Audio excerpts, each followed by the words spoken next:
Boa noite. Boa noite. Agora para os encarnados. Boa noite. Boa noite. É uma alegria imensa retornar à Associação Espírita Chico Xavier, onde somos sempre recebidos assim com tanto carinho. É tão bom ser acolhido entre amigos, entre irmãos, numa noite aprazível, em que temos a oportunidade de mais uma vez deixar assim ao lado as preocupações do dia a dia para conectar nosso pensamento, nosso coração à mensagem de Jesus, que é para nós o caminho, a verdade e a vida.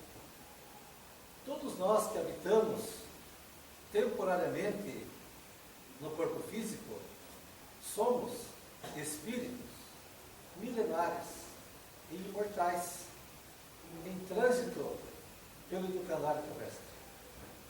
Como diz Jerônimo Mendonça no seu livro O Gigante Deitado, somos herdeiros do universo. Então, Deus, soberanamente justo e bom, causa primária de todas as coisas, conforme a resposta à questão número 1 do Livro dos Espíritos, criou-nos simples e ignorantes, mas todos destinados à perfeição. Independente do nosso estágio atual, no sexo feminino, masculino, independente da nossa condição econômica, social, cultural, todos nós somos candidatos a anjos. Dentro de nós existe uma luz que vai brilhar com certeza à medida em que nós formos desbastando a pedra bruta. Como respondeu Michelangelo, quando perguntaram-lhe como ele poderia fazer estátuas tão belas em pedras tão toscas. E ele falou assim: eu só tiro as escamas. Então ele visualizava naquele arbusto de pedra informe uma imagem interior. E todos nós temos essa imagem que é luz, pura luz, dentro de nós. Para a nossa noite, vamos refletir sobre um tema que vem ocupando meus dias de reflexão e estudo ao longo dos últimos anos: a educação do espírito. O fato de estarmos encarnados é fruto de um planejamento, de um projeto, chamado projeto reencarnatório. Informa-nos André Luiz, não esse aqui, mas o André Luiz, que através de Francisco Cândido Xavier nos escreve 16 importantes e lúcidas obras.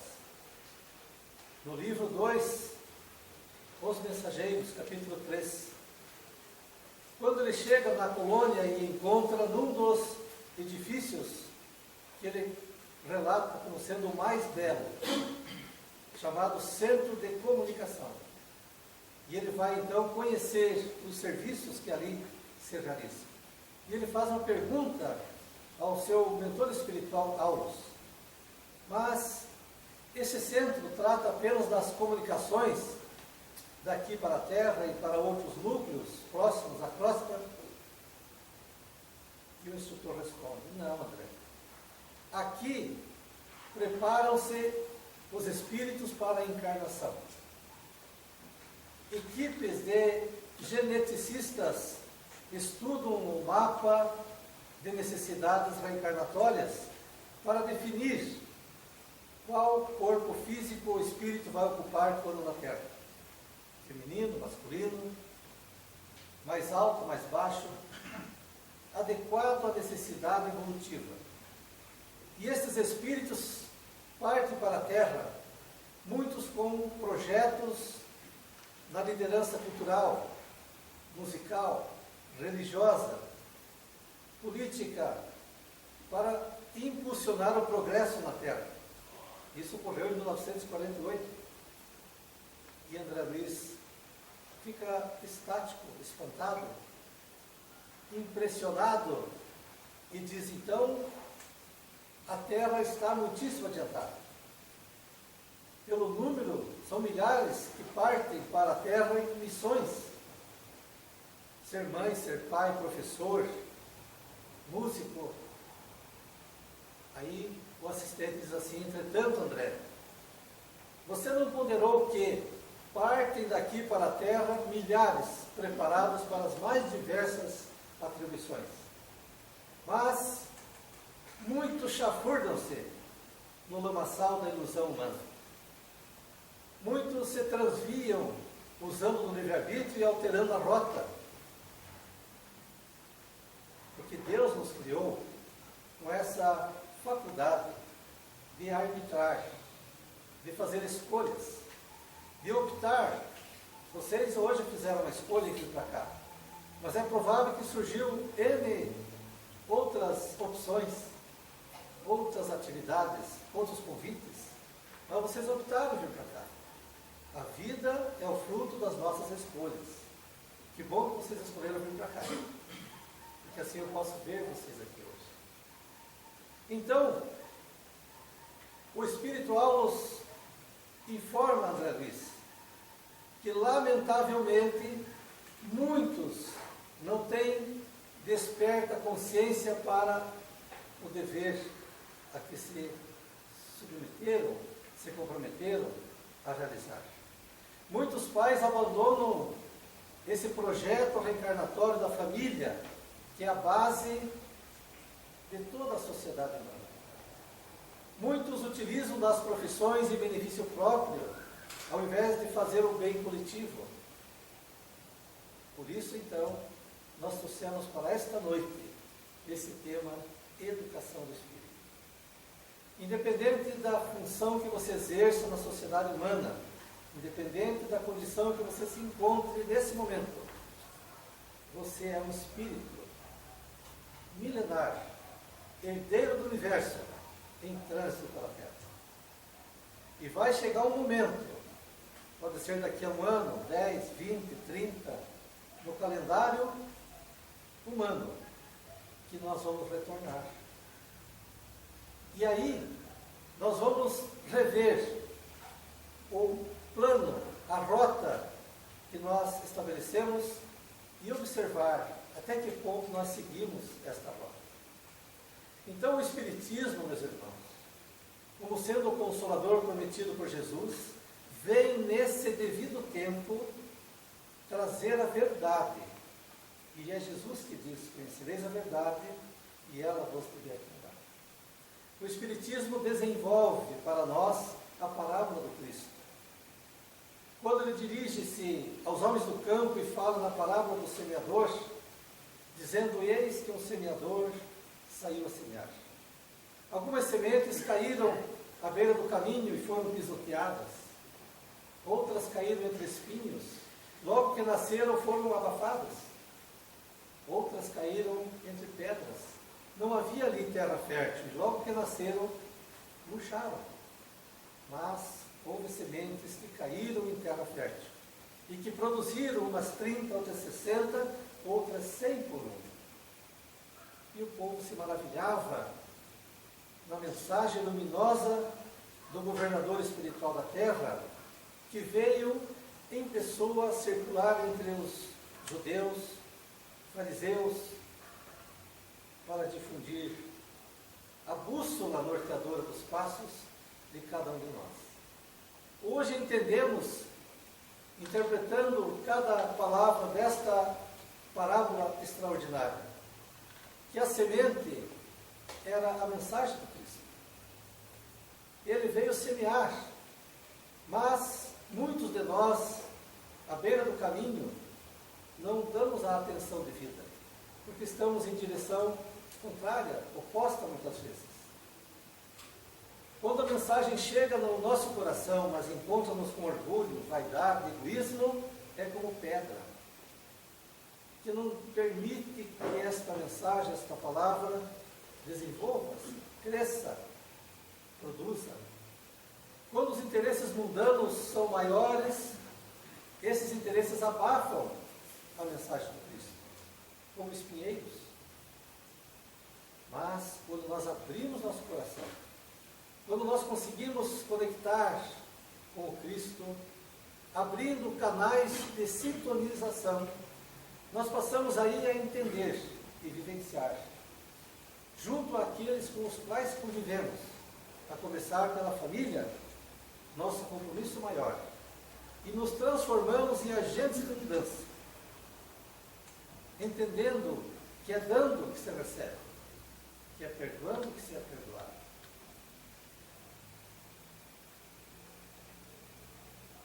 Jesus, após um dia intenso de atividades, encontrava-se meditando próximo ao lago de Genezaré. E o seu discípulo Pedro foi ter com ele e lhe faz uma pergunta: Mestre, quantas vezes devo eu perdoar meu irmão? Alguém sabe a resposta? Jesus não respondeu nada. Jesus continuou a meditar. Imagine a situação, se fosse você, a ter a oportunidade de estar com o Mestre assim, tete a tete, frente a frente. E você talvez já tivesse perdoado alguém, a esposa, o esposo, o filho, a sogra, o vizinho, 5 vezes. E queria saber do Mestre: mas será que eu devo perdoar mais vezes? Aí então, após um instante, Pedro faz a segunda pergunta: Mestre, será que eu devo perdoá-lo até 7 vezes? Aí sim, Jesus vira-se para ele e diz assim: em verdade, Pedro, não deveis perdoar somente até 7 vezes, mas sim 70 vezes 7 vezes. Então quem dá o número é o Pedro. Tenho refletido muito sobre isso. Por que Jesus, o maior psicoterapeuta que a humanidade conheceu, teria recomendado não apenas 7 vezes? Porque Pedro não estava perguntando: Mestre, devo perdoar quantas vezes? Ele queria saber quantas vezes. Então ele estava mais preocupado com a estatística do que com o ato em si. Por que Jesus teria recomendado perdoar indefinidamente? Porque ainda ontem, no nosso grupo de estudo, lá na Fundação de Candário, analisávamos esse aspecto da mensagem do Cristo. Diz-nos Bezerra de Menezes, numa das mensagens que marcou, que está no Reformador, de agosto de 1972. Se não puder amar, perdoe. Se não puder perdoar, desculpe. Se não puder desculpar, tenha compaixão. Então o perdão é um estágio antes do amor. O ideal é que nós nos amemos, como Jesus recomendou lá em João 18:33. Amai-vos uns aos outros como eu vos tenho amado. Mas se a gente não conseguir ainda amar, nós podemos começar perdoando ou desculpando. A educação é um processo lento, gradativo, contínuo e intransferível. A nossa vida aqui na Terra, nessa encarnação, que é mais uma que se soma a tantas outras já vividas, tem neste objetivo principal a transformação moral.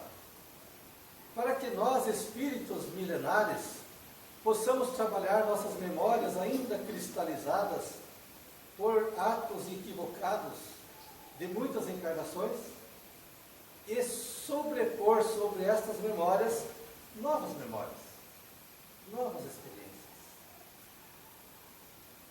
Eustáquio, no seu livro 15 séculos de uma trajetória, fala das suas 9 encarnações.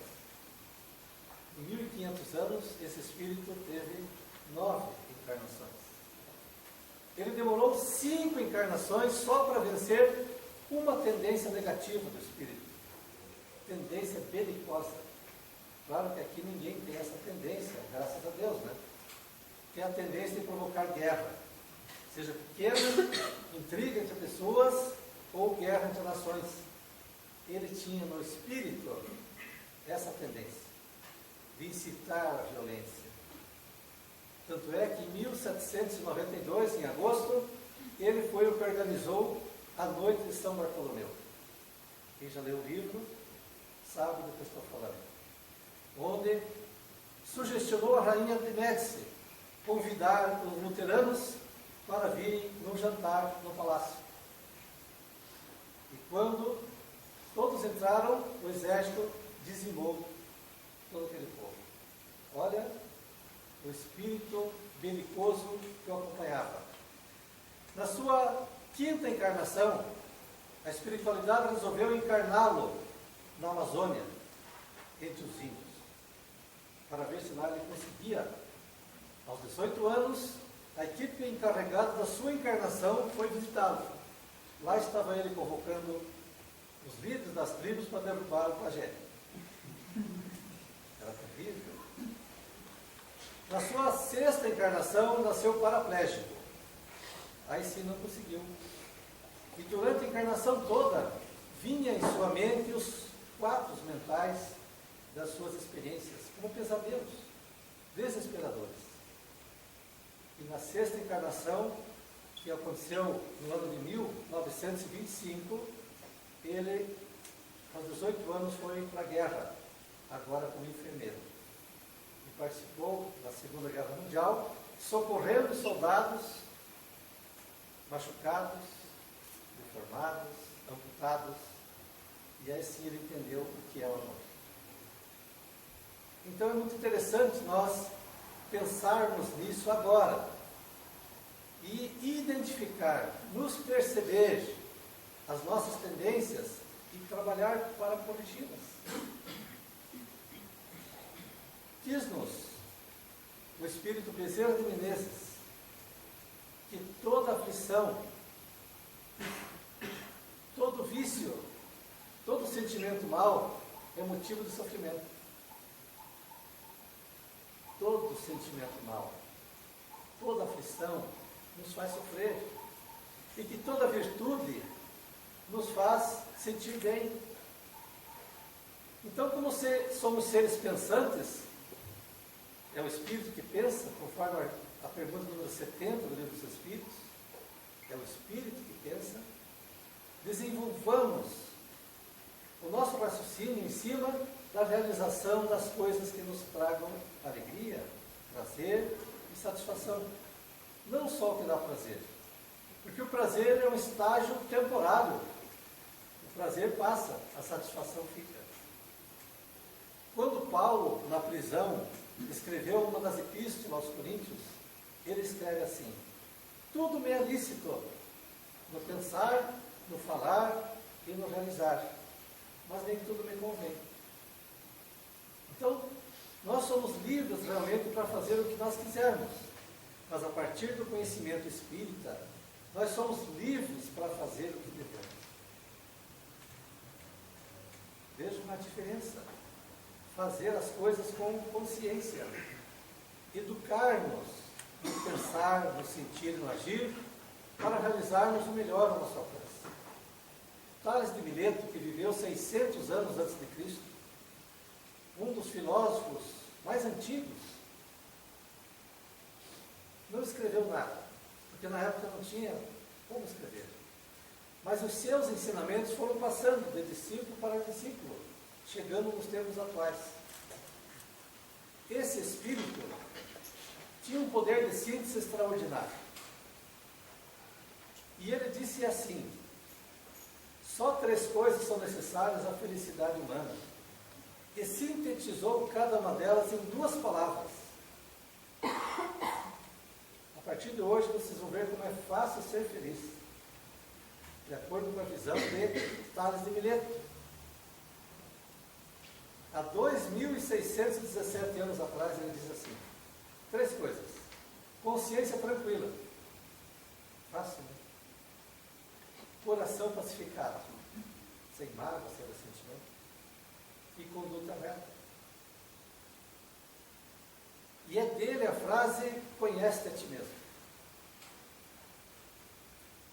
E Santo Agostinho relata para nós, lá na questão 919 do Livro dos Espíritos, qual o meio prático e eficaz que tem o homem de se melhorar nesta vida e resistir à atração do mal. Eis a resposta. Um sábio da antiguidade já vô-lo disse: conhece-te a ti mesmo. Allan Kardec, querendo mais detalhamento, faz a questão 919A, complementando, e diz assim: reconhecemos a sabedoria desta máxima. A dificuldade, porém, está em cada um conhecer-se a si mesmo, porque a gente acha que conhece mais o outro, né? Porque os olhos estão voltados para o outro. E aí então Santo Agostinho comparece e diz, numa mensagem memorável: fazei como eu fazia quando vivi na terra. Ao fim do dia, dialogava com minha consciência e passava a revista tudo o que fizera. Eu indagava de mim mesmo se eu teria feito ao próximo o que eu desejava que o próximo me fizesse. Eu me analisava se eu tivesse feito aquilo que o próximo fez, como me sentiria. Será que eu aproveitei aquele dia para fazer o bem? Será que ninguém ficou magoado de alguma posição minha? Nessa autoavaliação, diz ele, grande força adquirirá a pessoa que fizer, porque Deus o sustentará. Entendamos Deus como sendo a lei divina. Por que dialogar com a consciência? Questão 621 do Livro dos Espíritos. Onde está escrita a lei de Deus? Na consciência. E toda vez que eu faço essa análise, esse mergulho interior, eu estou me avaliando pela lei divina, que é justa e perfeita, de um Deus bom, justo, que a cada um dará segundo suas obras. Então, o Espiritismo vem no devido tempo nos ajudar a estruturar o pensamento, a educar as emoções, os sentimentos, para uma vida mais saudável, para uma vida prazerosa, porque ela é tão curta, tão efêmera. Não passa de 100 anos, a gente já está voltando. O que são 100 anos em relação aos milênios? Um piscar de olhos. Eu às vezes olho para trás e penso assim, nossa, já estou com 35 anos de vida. Mas por que vocês estão vendo a verdade? Eu por 63 eu não tenho mais. Perceberam? Eu só tenho 35 anos de vida. Por 63 eu não tenho mais, já foi, já vivi. Né? Então, olhar este futuro que nós estamos iniciando hoje. Hoje é o primeiro dia do resto da nossa vida. Até ontem, bem ou mal, nós já vivemos. A nossa vida é como um livro que estamos escrevendo, cada dia uma página. Até ontem está escrito. Não tem como apagar. Mas não lamente se algumas páginas precisam ser coladas para que ninguém veja. Não se preocupe. A partir de hoje, o livro da tua vida está em branco. E é você que vai escrever neste livro. Chico Xavier, esse extraordinário médium que deixou para nós 452 livros, escreve uma frase que é própria para todos os dias nós pensarmos. Embora ninguém possa voltar atrás e fazer um novo começo, qualquer um pode começar agora e fazer um novo fim. Olha a lucidez desta frase. Quantos que lamentam o passado? Ah, se eu tivesse na minha juventude, ah, se eu tivesse... E fica lamentando e fica girando o passado, que ocupa o presente e não deixa de trabalhar para o futuro. Pensemos nisso. Nós somos espíritos imortais. A qualquer momento podemos assumir as rédeas do nosso destino e mudar a direção. Por que temos que ser por esse caminho perto? Podemos pegar um outro caminho. Jesus traz-nos uma lição extraordinária. E Lucas registrou no seu Evangelho, no item 24 a 27, Estrada de Emaús. Eu sinto um arrepio cada vez que eu lembro desse episódio. Ali está uma síntese da trajetória do Espírito no seu processo educativo. Leiam, analisem, estudem. Vocês vão encontrar ali um horizonte de aprendizado. Estrada de Emaús. Quando aqueles dois discípulos saem numa viagem de 11 quilômetros. Será que é longe 11 quilômetros? Eram 2 dias de caminhada num terreno íngreme, montanhoso. Imagine subir uma montanha 2 quilômetros. Não é como caminhar 50 no asfalto. E para ir a Emaús era um caminho íngreme, difícil. É o nosso processo educativo. Ele é difícil. Nós temos que passar por obstáculos. O que são esses obstáculos? Lá no texto está muito claro. É o nosso orgulho, a nossa vaidade. Nós precisamos pular por cima. É os nossos ressentimentos que atravancam, que dificultam a nossa energização espiritual. Lembram que André Luiz, no livro Nosso Lar, comenta que ele ficou 8 anos no umbral, sofrendo perseguição, acusação, de que ele foi suicida? E ele dizia, mas não é comigo, isso deve ser um engano. 8 anos depois ele lembra da oração que a sua mãe ensinara quando criança. E ora fervorosamente. Implora socorro espiritual, porque ele estava já exausto. E aí o clarão se fez. Lembra do relato? O clarão se fez. E ali aparece o Espírito sorrindo para ele. E a primeira coisa que o André diz assim, por que você demorou tanto? E o Espírito responde, André, desde o dia do seu desencarne eu estava ao seu lado, mas você não sintonizava comigo.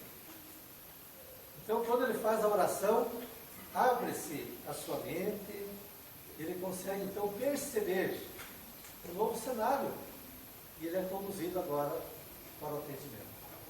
Até quando nós nos debateremos nas trevas da ignorância? Até quando? Dificultaremos nossos passos na direção do outro? Até quando nós vamos seguir com esse sentimento de não amar, de não perdoar? Guardando o rancor, que é uma pedra, que é um espinheiro a dificultar a mensagem de Cristo. Todos nós estamos na terra para sermos felizes. Ninguém encarnou para sofrer. O sofrimento é uma opção. Por incrível que pareça. O sofrimento é uma opção. Há muitos espíritos querendo nos ajudar, aguardando a nossa sintonização, a nossa abertura. Lá no livro dos Espíritos, no capítulo sobre os anjos de guarda, há uma colocação muito significativa. Nós estamos ao lado para ajudá-los, mas sem a conexão espiritual não é possível. Porque os Espíritos respeitam o livre-arbítrio. Deus respeita o livre-arbítrio. A hora que nós despertamos, uma multidão de amigos nos acolhe, porque nós somos herdeiros do universo. Então, estruturar nosso pensamento num novo patamar, vibrando pelo bem de todos, vai ser fundamental para que a gente rompa as amarras que nos seguram e libertemos-nos para compreender Deus na sua bondade e justiça, que tudo fez justo e perfeito. Voltando ao centro dos mensageiros, no projeto reencarnatório, nós vamos encontrar lá, no mínimo, 5 espíritos que avalizaram nossa encarnação. 5. E que estão no plano espiritual, vibrando para que nós sejamos bem-sucedidos. e ao retorno festejarão. Assim como a gente espera um familiar que viajou e quer que ele esteja bem na viagem, volta em segurança. Os espíritos, nossos amigos, que avalizaram essa encarnação, aqueles que projetaram esse corpo extraordinário, que André Luiz chama de máquina divina. Nosso corpo é instrumento para a realização de nossa vontade. Esses espíritos que, desde a concepção da imantação do espermatozoide com o óvulo, para que fosse aquele código genético a construir o nosso corpo, que é composto de 3 trilhões e 600 bilhões de células, e que a cada 7 anos morrem e ressurgem. Então, quem já tem 21 anos, já está na sua terceira vida celular.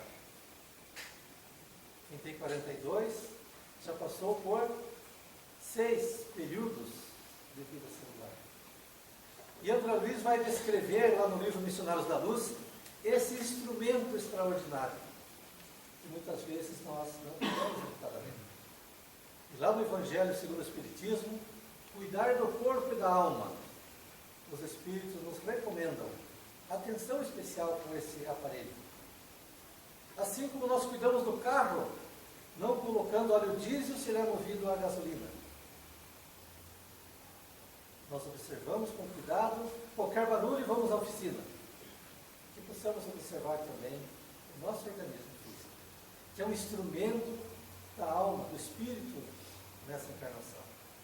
Então, meus irmãos, estudando o livro Libertação do Espírito, de Eurípides Barçanufo, esse espírito de nível superior, de uma condição moral extraordinária, que na sua 5ª encarnação, aqui no Brasil, em Sacramento, vai nos trazer um manancial de luz.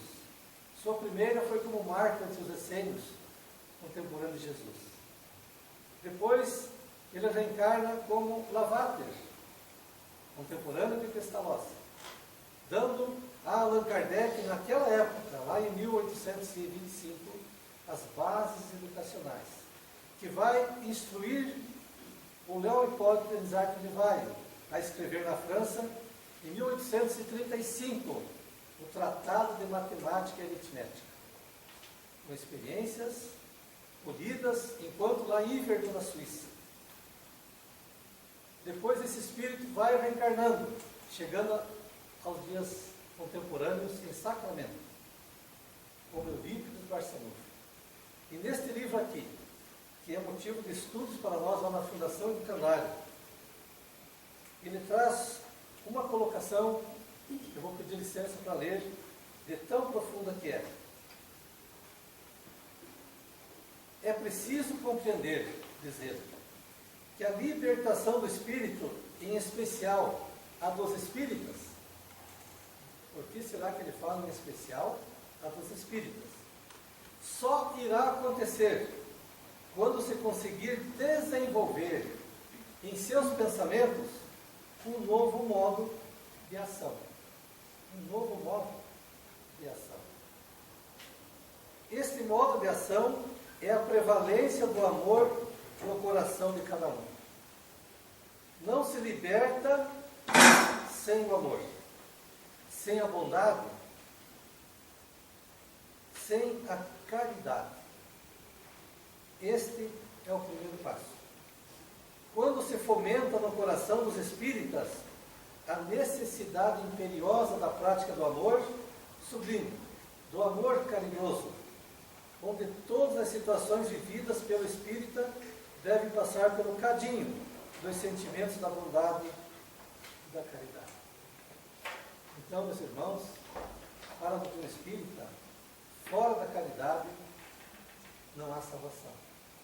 E a caridade é o amor em ação. A caridade, como entendia Jesus, que é a benevolência para com todos.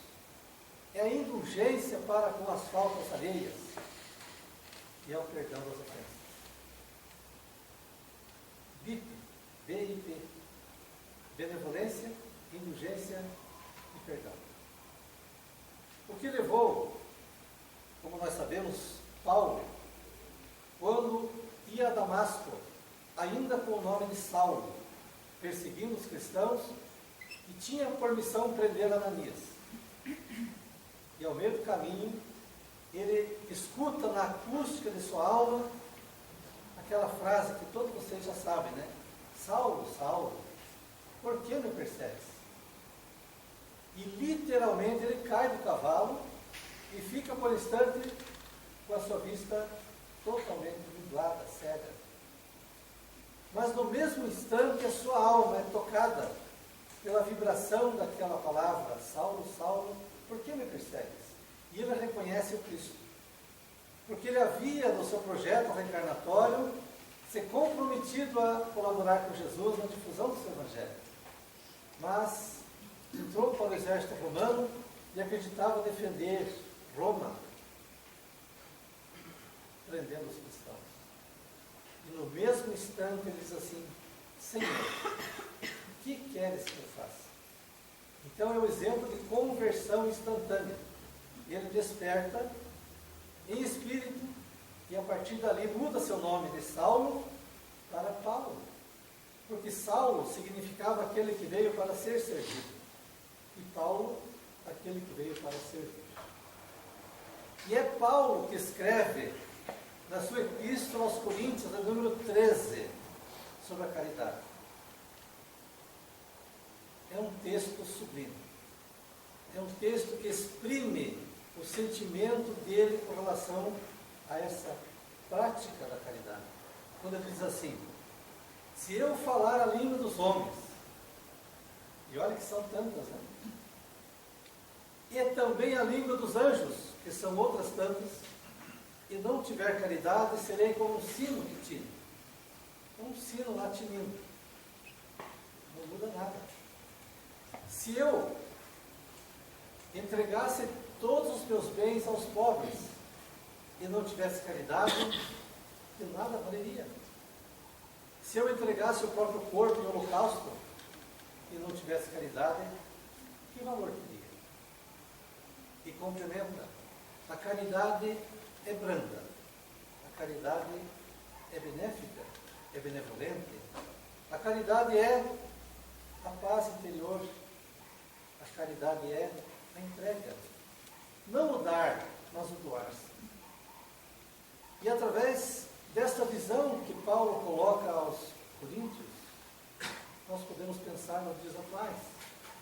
Como que nós estamos vivenciando a caridade no relacionamento conjugal, no olhar ao outro, no acordar de manhã e dizer: oi querida, dormiu bem, acordou feliz? Pode ser que ela se assuste no primeiro dia, né? Não está acostumada. A mulher olha para o marido ao lado: oi meu querido, tudo bem? Tudo bem? Sonhou comigo?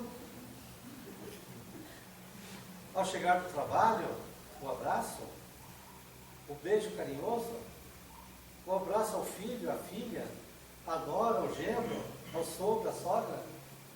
Afinal de contas, nós estamos na terra vinculados àqueles espíritos no projeto reencarnatório. Não é um acaso que estamos juntos. Não sei se acontece com vocês, mas de vez em quando eu olho para minha esposa e penso assim: mas eu já te conhecia de outras vidas. Não acontece isso? E nós nos conhecemos mesmo, ainda bem que não lembramos. Porque se eu lembrasse, eu sendo justo, permitiria que ela também lembrasse. E muitas vezes a mãe afaga no colo, embala nos seus braços aquele espírito terrível do passado. Mas, graças a Deus, com o Espiritismo, nós vamos entendendo que hoje estamos com a sublime oportunidade do crescimento espiritual. Aquela pessoa que muitas vezes nos afronta, que não concorda com a gente, é aquela que nos dá a oportunidade de exercitar as virtudes, a paciência, a tolerância, a caridade. Porque se todos concordassem com a gente, como é que a gente iria crescer? Como é que a senhora saberia ser paciente se ninguém testasse na paciência, na tolerância? Eurípides Barçanufo fala-nos dos vetores do progresso.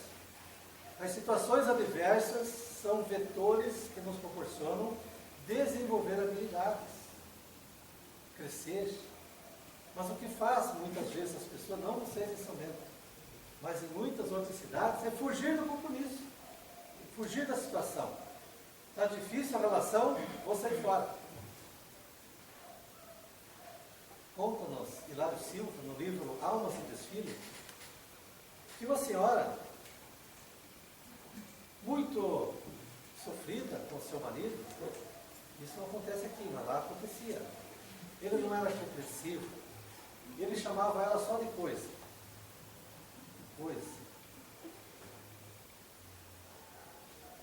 Ela tolerou, porque ela foi no centro espírita e disseram que era importante ela ter paciência, tolerância. E ela então foi e desencarnou. Passado muitos anos de tolerância, mas agora estou livre dele. Chegou no plano espiritual, tomou conhecimento do compromisso que ela tinha assumido, e aí conversou com os mentores espirituais. Então agora eu vou reencarnar numa outra situação, porque eu fui esforçado, me dediquei, fiz tudo no alcance. Sim, minha irmã querida, você agora está preparada para voltar, casar com ele e amar. Que ela só tolerou. Então o amor é muito mais do que a tolerância. E no livro Lindos Casos de Chico Xavier tem um episódio muito interessante. Uma outra senhora que sofria muito com seu marido, 22 anos de casado, foi ao Chico e disse assim: Chico, eu não aguento mais, eu quero me separar do marido. Ele só me chama de coisa, faça um café para nós. Chega os amigos lá, ô coisa, traz isso. E ela não aguentava mais. E o Chico falou: mas que coisa, Maria. E recomendou que ela tivesse um pouco mais de paciência.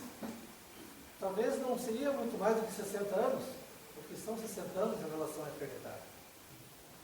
Passaram-se mais de 3 anos, um dia ela, preparando o almoço, recebe um telefonema.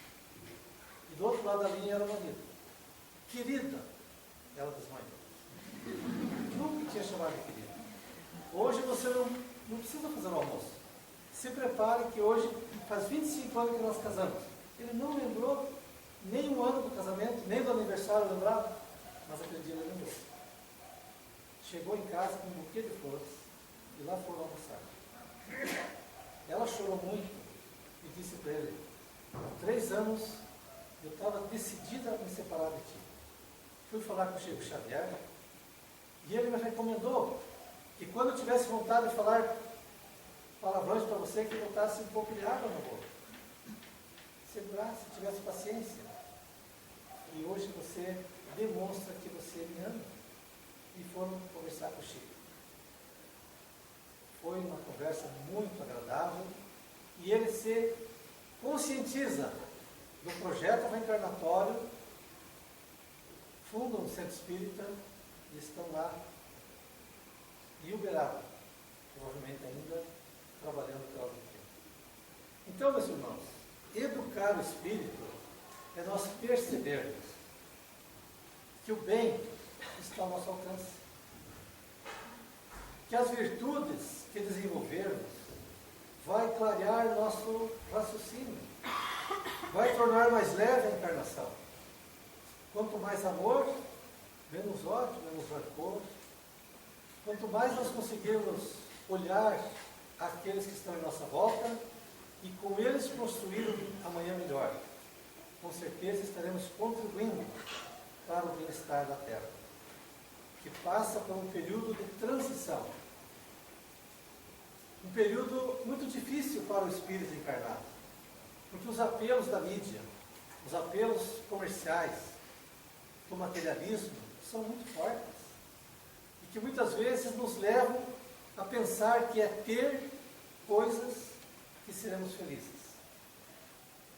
E não. O importante é ser com as coisas. Que possamos, meus irmãos, ter o discernimento para agir com consciência, realizando hoje muitas coisas melhores do que fizemos ontem. E que amanhã possamos viver melhor do que vivemos hoje. Embora ninguém possa voltar atrás e fazer um novo começo, qualquer um pode começar agora e fazer um novo fim.